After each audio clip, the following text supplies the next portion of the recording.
let me just give you a brief background of myself. I have been uh, now doing phone photography for maybe 6 to 7 years. Prior to that, it just started off as some sort of a hobby, stroke passion, has now grown into something bigger. Still, if people ask me, sometimes I just say I'm a hobbyist. Sometimes, if I am invited to such a forum, I cannot say that I just do it for a passion or a hobby. I have to say that there is something more to it as well. But it's all been self-taught. It's all been, I've all, it's all been through how much ever I have learned through, not through any classes or any lectures or anything like that, through YouTube or through my own experience. Uh, I just give you a small brief background of myself. So it all started when I was doing my MBA about 7 to 8 years ago, and I did it from Lancaster, which is in the UK, and it was very beautiful. The place is very scenic. UK is a very scenic country, and that time I had my BlackBerry 8520, and half of my MBA batch had DSLRs at that point of time. Uh, Obviously, most of them Indians, and everybody was carrying a DSLR. And I was wondering, do you really need a DSLR to sort of, do phone photography, or take it up as a passion, take it up as a hobby, or do more than that? And at that point of time, obviously they went around taking pictures on their DSLR, and I started my sort of photography career from there. When I came back, I started open an Instagram account. That time Instagram was not very big, and then slowly the traction came in. Sort of worked with a couple of brands initially, and then the journey started. And I think one of the turning points was when there was a competition which was conducted by Shell for future cities, which was over 5 cities, which was LA, New York, and a couple of other European cities. And over there, they had it was an international competition. So Mumbai Igers had a walk which I didn't attend, and I just submitted my picture, and it was selected over there. And the prize money was $3,000, which went for which had to go to a startup of my city. And that's what gave me the confidence that, definitely DSLRs, and you require all the gadgets and all the gizmos if you want to, do a photography professionally, take it up as a career, and have your picture maybe on a billboard or something like that. But if you want to start off, definitely phone photography is today picking up very well. Even your phone cameras do very well. I work with brands, and they know that I'm only clicking on a phone. So there's nothing wrong in pursuing, or even if you want to take up professionally, you can do it with a phone. But it does have its limitations, definitely. But there is, you can stretch your limits to a particular point. So I'll just take you all through the presentation now. Enough of boring everybody with my introduction and my background. Uh, just 1 second.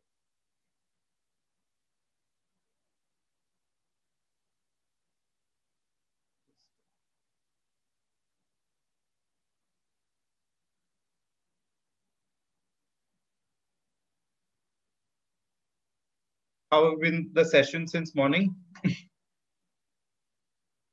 All Was good? good, Carl. All Yes, good. we had all our like premium speakers coming out, and Okay, yes, till now we have a very enthusiasm, and all the students are watching you right now. perfect. Just trying to make it full screen. Perfect. I think it's a visible full screen, right? Yeah, Okay, perfect. So whatever pictures you see in the presentation or on my gallery on Instagram are all phone clicked. That's a disclaimer beforehand. Just to take you to the next slide. Just hanging a little bit today. I don't know why.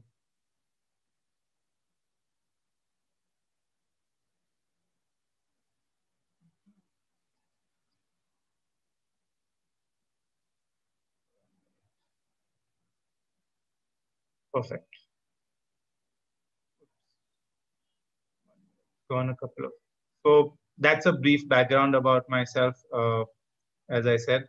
Uh, So I do phone photography. I have a professional job which I am into investor relations. Uh, so basically, you can call me a phone photographer, content creator. I have about 35,000 followers on Instagram. Uh, not too many followers otherwise, but I mean that's what life is. I primarily like clicking architecture photos, landscapes, lifestyle, and food. That's what you would be seeing on my feed if you visit my Instagram, etc. Some of my collaborations are Google Pixel, OnePlus, and Huawei. In automobile, it's been Jaguar, M&M, where I went for the Auto Expo last year, Jeep, and Land Rover as well recently, which is not here, and Renault. In lifestyle, I have been working with brands. I have worked or been working with brands like Uber, Hotstar. These are just campaigns that come and go. Sometimes they want one picture, sometimes they want a couple of pictures, etc. I have a hashtag called What Car Loves, which is there on Instagram. You can check that out as well, and there's a website as well. So there are some tips that I would like to start off, which talk about how do you improve your phone photography. Some of them you may will sound very basic to you, but it's just that we don't practice it in our day-to-day lives. That's what I just feel. That's why I thought I've included it. You might feel, "Arey, ye to humko pata hai," ya ye to, this is something which is known to us, but this is something that is which is there, but it is not something that we still we know it, but we don't practice it. It's that way. Uh, One very important thing is keeping the lens clean. We've always seen that since our phones are in our pockets or in our bags or in things like that or with covers or whatever, the lens is always dirty. It has a you have your own handprint or your fingerprint on it or things like that. So just if you're trying to take a picture, the idea would be to just keep your hand, just clean it before, either with your own t-shirt or with anything, but just wipe it with a small cloth or something, because it you would not realize it, but there's always that bit of dirtiness or this thing that sticks to your lens. And once you've taken a picture, then you'll realize, and you'll be like, oh, why didn't I think of it earlier?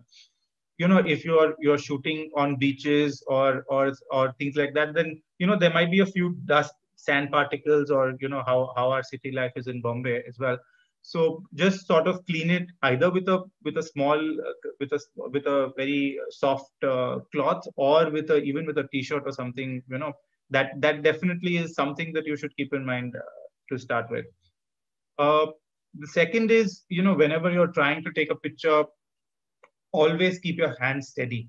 This is more important with, I've seen a lot of times when people just take a picture, try and hold your phone with two hands. You try and hold both the hands. You just try and take a picture like this with one hand. You hold it like this and try and take a picture. It becomes very difficult.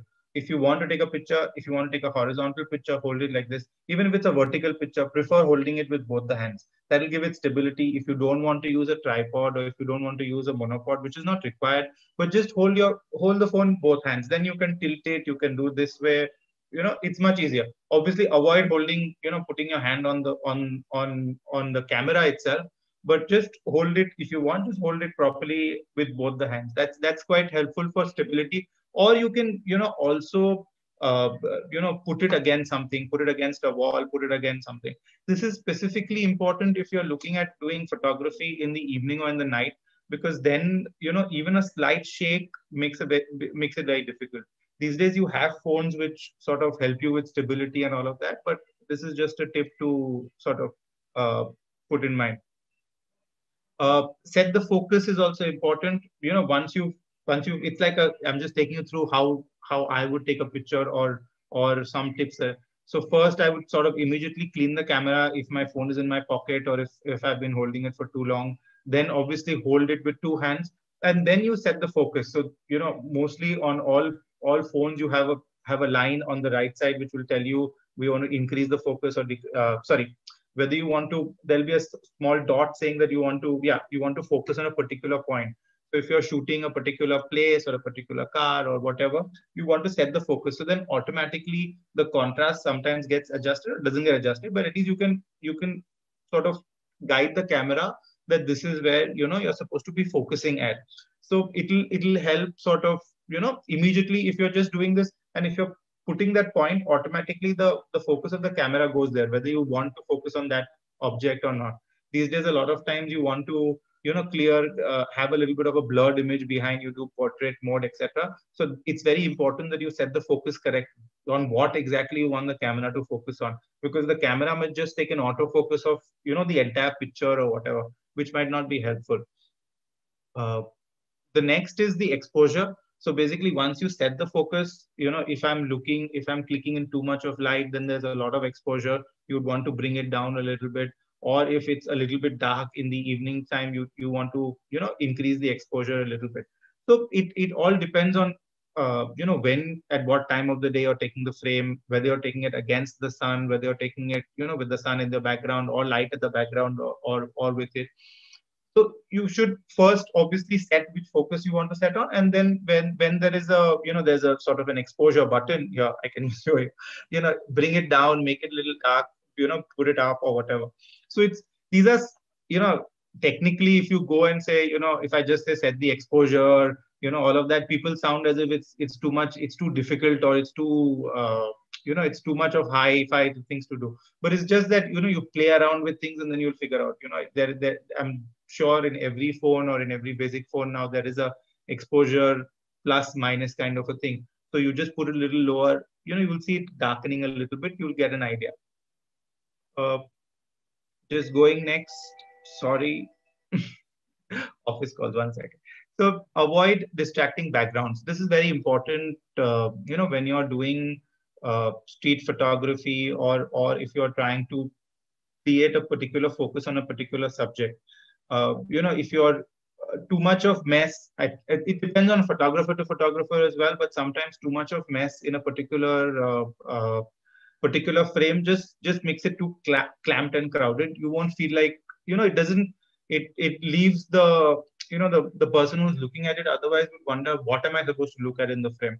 So, avoid backgrounds which are too distracting, which have too much of text written on it or things like that. So supposing if I'm trying to take a picture of you all right now, and the focus also goes on the background which says, skill and whatever and things like that. And the focus then will not go to you. The focus is obviously on the background, which is required now in your case. But so avoid trying to, even if you're trying to take portraits or whatever, avoid too many things happening in the background. It will sort of distract the person who's then seeing the picture. They will think as if, it's not very well composed. If there is no other choice, then the option is to maybe convert it to black and white or something where you don't see too many colors or too many things hitting on you in the background. So that's something that you can look at. The next one is, it's very, I mean, this is nowadays you have cameras which have 10x and 20x and 30x zoom, but if your phone camera does have certain drawbacks. Frankly speaking, you can't compare it to a DSLR, so you have to use it to your advantage. I would preferably say avoid using digital zoom as much as possible. Obviously, these days, if you have a 1 lakh camera and if you have an iPhone or whatever, the digital zooms are also good. But if you have a basic camera, which is 40, 50,000 or 30,000, it'll only break up the picture that much. And when you are afterwards, when you see the picture, it will just look very pixelated. So as much as possible, if there is a possibility, go in front. As much as possible, go near your subject and take a picture. Not, don't think that if I take it from far, I'll zoom in, it'll be easier. So obviously in some cases you have to zoom in or whatever, but in other cases, as much as possible, even if you're zooming in 2x is fine, but if you make it 5x or 10x or whatever, it becomes difficult. These days, obviously, if you're using the top of the line phones from Samsung or from iPhone, the zoom capabilities have also increased to a greater extent. But then you cannot blow up the picture further, because then the zoom will restrict you. If you're looking at it from a small, like a tile 8x6 perspective, then the frame will still be okay. But the more you blow up the picture, the more the pixels will come in when the picture is zoomed. Later on, if you want, you can sort of focus on a particular image. You can zoom that portion. You can crop the picture later on if you think you want this part of the picture and not the other part or whatever. But I mean, generally, if you have to say maybe click a car or click a building or whatever, try and be as much as close as possible. Try not to zoom to too many far things. This is a very simple topic, which is take multiple shots. I have realized this over the years that I take 10 pictures also, and then I go home and I'm like, maybe I should have taken this angle, or maybe I should have taken that angle, or maybe, I should have reduced the exposure once and taken a shot or whatever. So if you have a particular car, or if you have something in or food or whatever in front of you, maybe take 20, 10, 20, 30 shots, whatever shots, and then maybe go and delete it if you want to, or delete the shots which you don't like. But at that point of time, for that particular frame, it's better that you take how many ever shots you feel like. We are in a digital age where we can take multiple shots, obviously not keep on I mean, you have your 64 MB and now 256 MB phones as well, but take 20, 30, 40, 50 shots of take as many shots. Basically, you should not regret it later on, that why did I not take this shot, or why did I not take a horizontal shot, why did I not take a vertical shot, why did I not take it low angle, high angle. So just take multiple shots, so later on at least you're satisfied that okay, I covered this to my best possible extent. It's very this thing. From the time I started using my Pixel, I have if you had to guess, I have over 130,000 pictures on my phone. with obviously cloud backed up, but over 130,000. So that's the amount of pictures I take. If it's whatever, even if it's a pot outside my pot, which is a flower which is growing, I'll take 4 pictures and then upload one. Sometimes I get so confused that I might not even upload the best picture or whatever. But it's just that it's just that take multiple pictures where you can later on, if you have the time, go through it one by one, delete the rest. I usually don't delete it. I don't know why, but I just don't like deleting any picture of mine, because I think, okay, maybe this picture, this looks better, this picture, that could look better or whatever. But take those pictures. Obviously, if you upload it to the upload to the cloud or whatever these days, there is a cost attached to it. But try and take as many pictures as possible.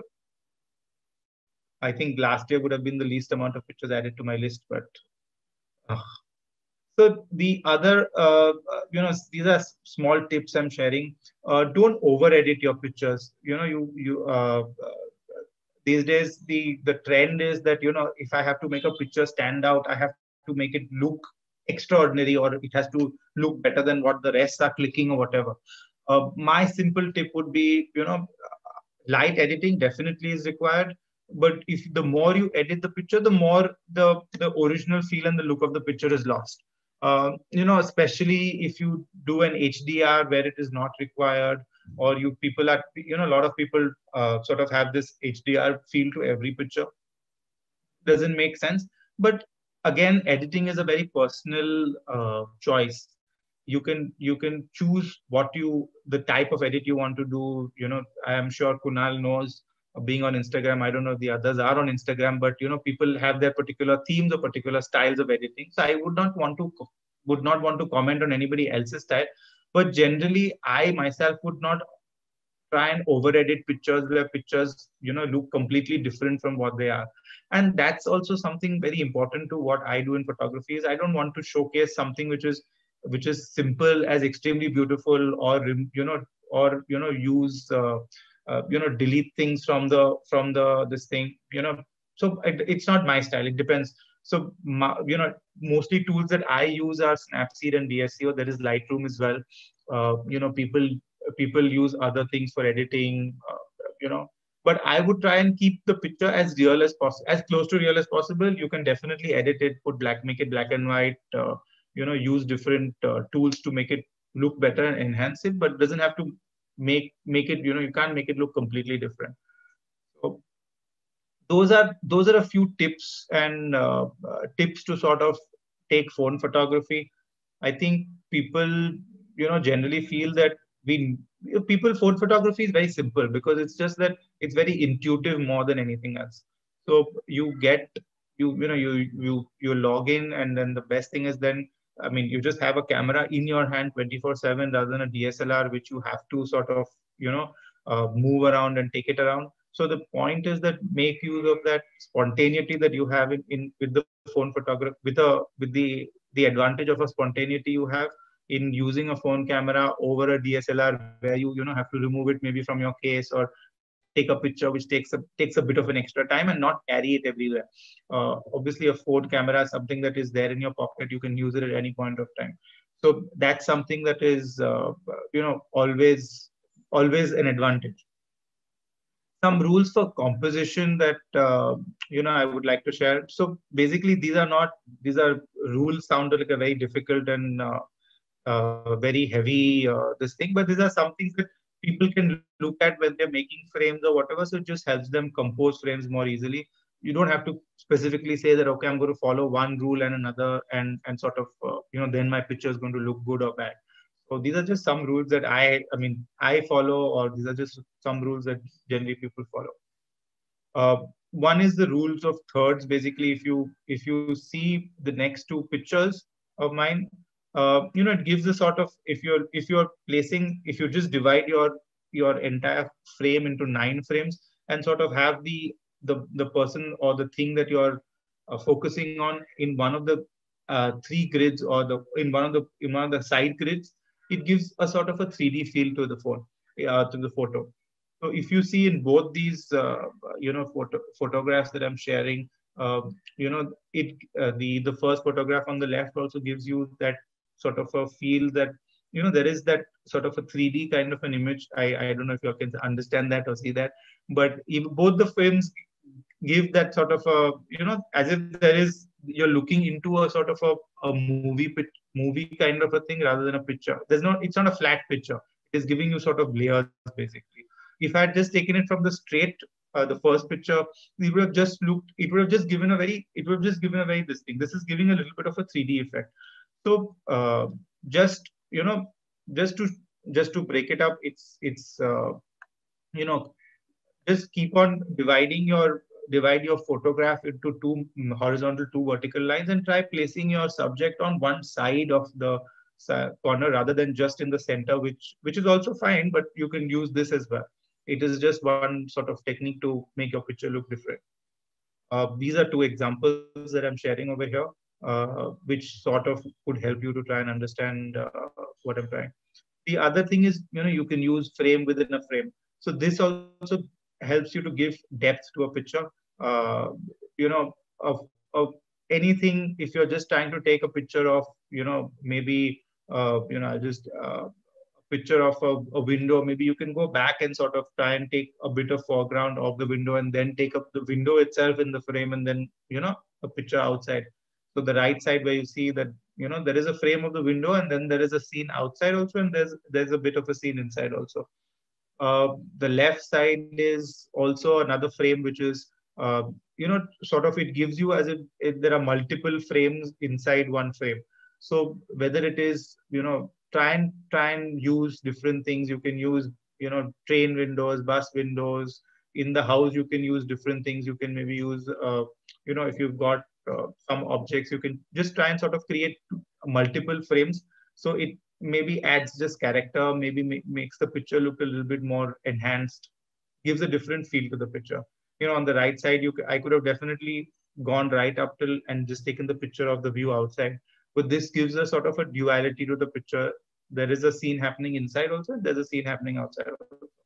The left picture is taken at Eiffel Tower, but it's a different picture sort of composition from the exact bottom, where you can see, different layers of the Eiffel Tower, on how it's sort of scaling up. So frame within a frame is just you can add depth to the photo basically. Symmetry in patterns is something that I really like as well as a photographer, and I really sort of, wherever I see, there are a lot of symmetries and patterns that you see anywhere. In the house, outside, buses, trains, anywhere. So these are just two pictures that I have taken. The left one is Bhavda Art Museum, and the right one is Patrika Gate at Jaipur. But everywhere, I think you see, whether it is buildings, whether it is structures, whether it is food or anything, I'm sure there are a lot of symmetries and patterns that one can observe and click. I mean, obviously, things sometimes may not be completely symmetrical. Sometimes there might be a little bit of, there will be some amount of anomaly somewhere or the other, but not necessarily. You can't. I mean, look at a. You can't. You'll have some perfect frames, but not necessarily all frames will be perfect. Here on the left side, you can see there's a man just on the side. I tried to avoid as much as possible, but there is someone on the right side. There is, I mean, obviously, to add to the symmetry, I wanted a human element as well, so I asked someone on the spot to pose over there, and the person was kind enough. So basically, try and look for patterns. I mean, there are tons of patterns. If you look around, you will find tons of patterns in anywhere, including a coffee shop, in frames, in building, in architecture, in anything and everything that you do. At least I find patterns. So I think if you look around, definitely there would be patterns.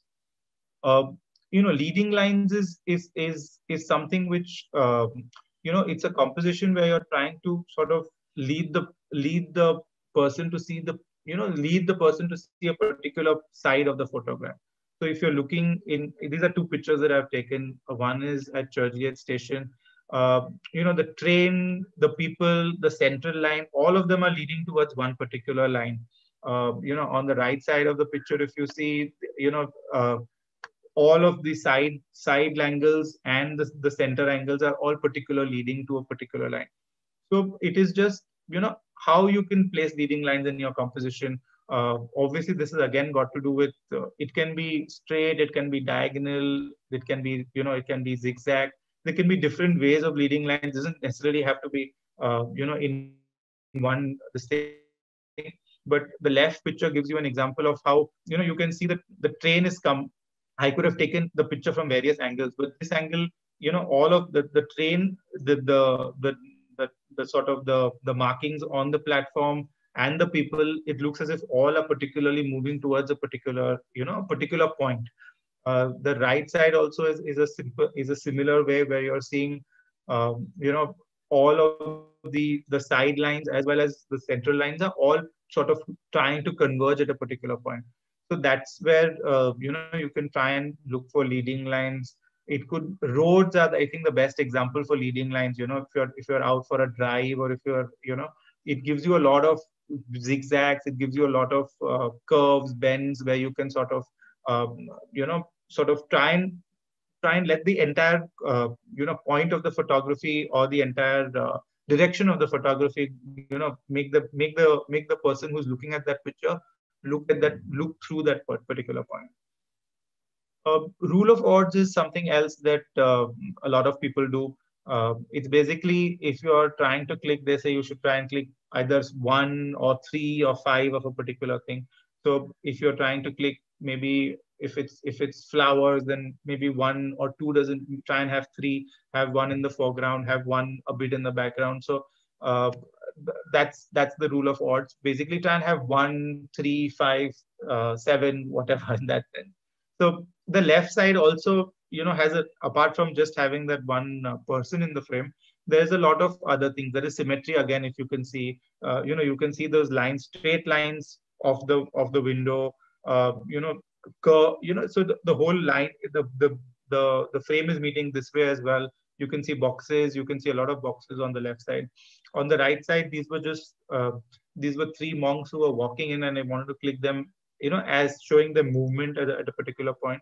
So, that's the whole point of rule of odds. You can use one, three, or whatever. The other one is macro photography. I think these days a lot of people like doing macro photography.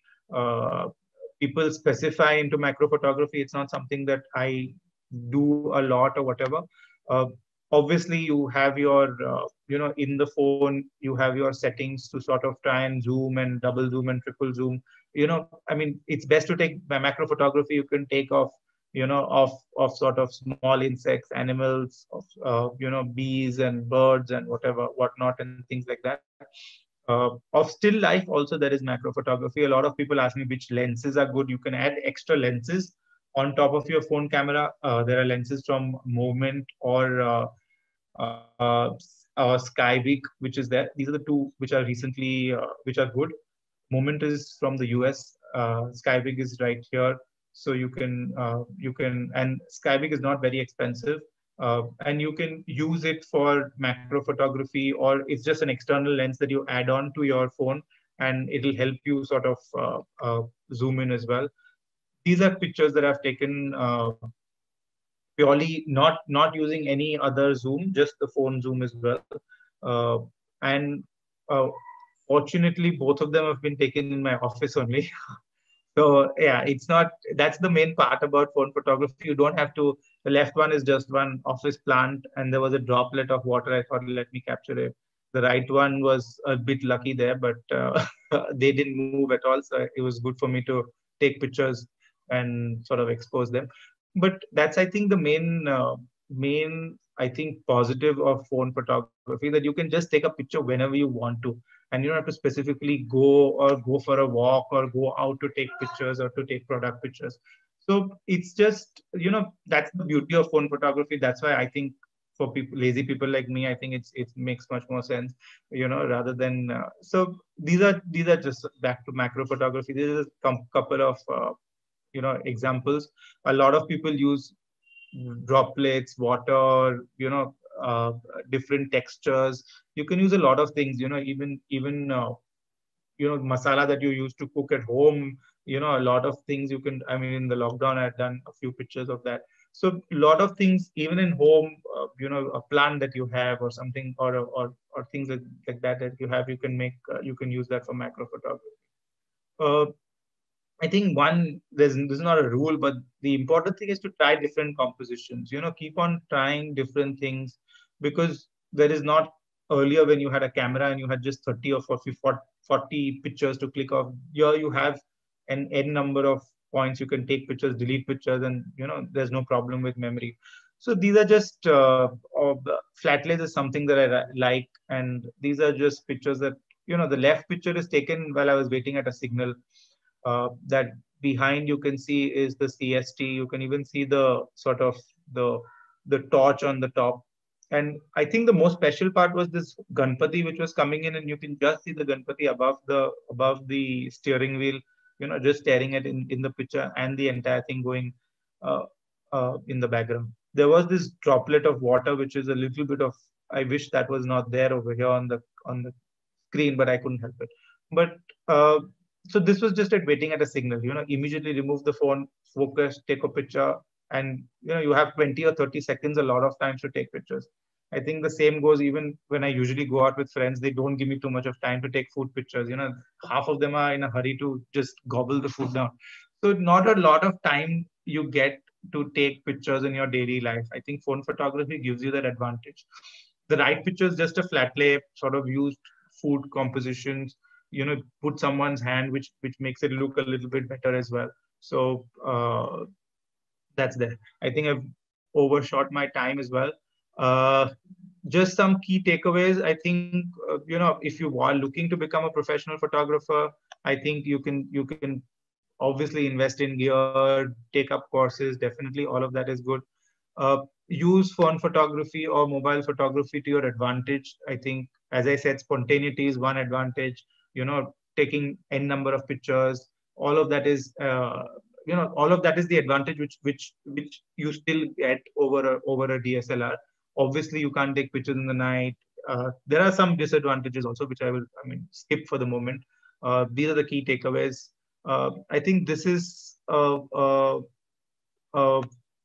a quote that I really like.